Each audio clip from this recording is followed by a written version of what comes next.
नमस्कार बच्चों। बेटा आज आपके कार्यपत्रक नंबर 55 के साथ हम लोग फिर से आपके साथ हैं। बेटा आज की जो वर्कशीट आपकी आई है, आज का कार्यपत्रक जो है बच्चे, वो है आपका अनुच्छेद लेखन पर। अनुच्छेद निबंध का ही एक छोटा रूप है।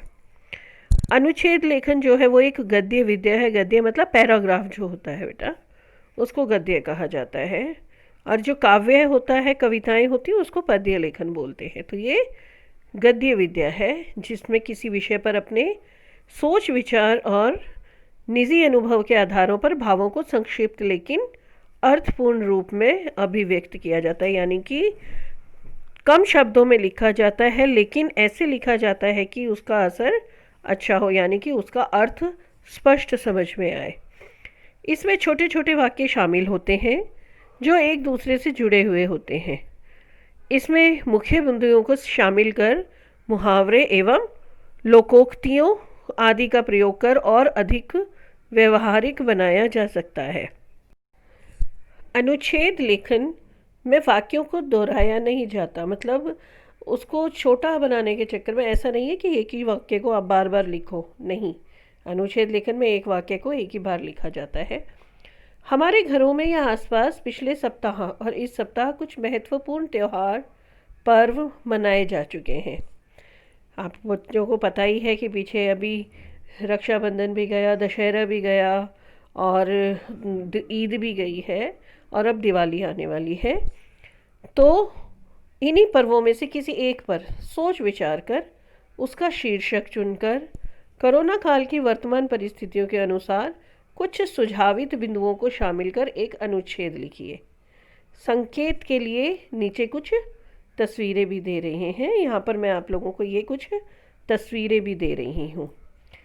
इन तस्वीरों में आप साफ देख सकते हैं कि ईद का चित्र बना हुआ है, दिवाली के दिए बने हुए हैं, मिठाइयों के चित्र हैं, ईद मिलन का भी दिखाया गया। तो इन सब चीज़ों को आप ध्यान में रखकर एक पैराग्राफ लिखेंगे, एक अनुच्छेद लिखेंगे कि हमें किस तरीके से ये अनुच्छेद को लिखना है और हम कोरोना काल में किस प्रकार अपने ये त्योहारों को हम मना सकते हैं।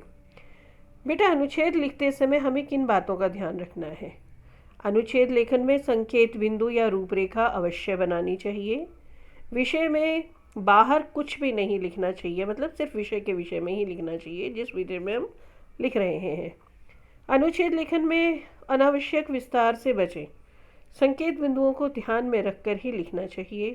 अनुच्छेद लिखने की भाषा शैली बिल्कुल सरल, सहज और सजीव, प्रभावशाली व पठनीय होनी चाहिए, यानी कि पढ़ने लायक होनी चाहिए। छोटे छोटे वाक्यों का प्रयोग बहुत अच्छा होता है। विराम चिन्ह, कोमा आदि का ध्यान रखना चाहिए। शब्दों की सीमा 100 से 120 से ज़्यादा नहीं होनी चाहिए। अनुच्छेद में विषय के किसी एक ही पक्ष का वर्णन करें।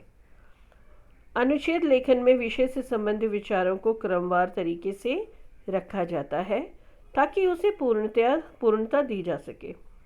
विषय से हटकर किसी भी बात का उल्लेख नहीं करना चाहिए। बार बार यही बात आ रही है बच्चे, देखो। अनुच्छेद लेखन में मुख्य विचार अंत में अवश्य लिखा जाता है। अनुच्छेद लेखन में कहावतें, मुहावरे, सूक्ति, कविताएं आदि का प्रयोग भी किया जा सकता है।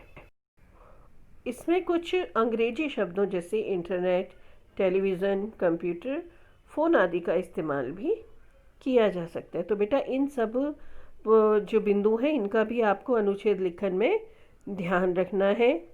और ये जो पंक्तियाँ आपको दी गई हैं, इन पंक्तियों में आपको सारे बिंदुओं को ध्यान में रखते हुए आपको शीर्षक भी देना है और आपको अच्छे से उसको एक्सप्लेन भी करना है। तो इन पंक्तियों में आपने अपना अनुच्छेद लिखना है। मैं आशा करती हूँ आप लोगों को ये मेरे द्वारा समझाया गया बहुत अच्छे से समझ में आया होगा। तो अब आप लोग जल्दी से अनुच्छेद लिखिए। अगली वर्कशीट में हम लोग आपसे फिर से मिलेंगे।